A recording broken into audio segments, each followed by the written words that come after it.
मैं एक विवाह गीत गाने जा रही हूँ। अगर आपको अच्छा लगे प्लीज़ लाइक और सब्सक्राइब करना और शेयर कीजिएगा, क्योंकि विवाह शादी का टाइम है। एक विवाह गीत था मेरे पास, वो गाने जा रही हूँ, आप लोग के पीछे रख रही हूँ। अगर अच्छा लगेगा लाइक सब्सक्राइब और शेयर कीजिएगा और कमेंट करके बताइएगा कैसा है। धन्यवाद।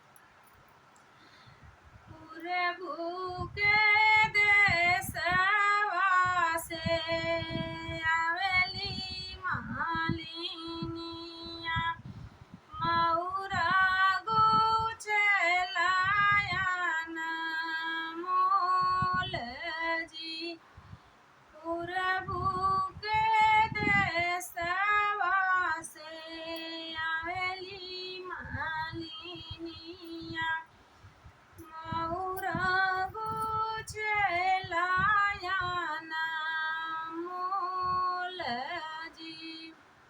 से मौरा बाँधई हो दुल्हे कवन राम, बाँधि ससुरारिया ही जाई जी। से मौरा बाँधई हो दुल्हे कवन राम, बाँधि ससुरारिया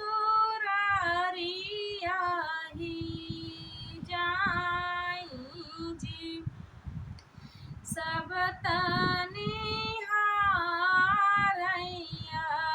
रतिया बरतिया, सासु निहारै दामाद जी। सब तो निहारैया रतिया बरतिया, सासु निहारै दामाद जी।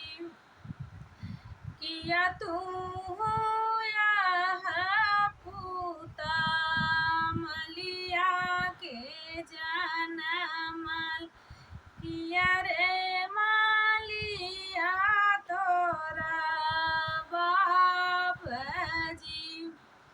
किया तू यह पूता मलिया के जनमल, किया रे मालिया तोरा बाप जी।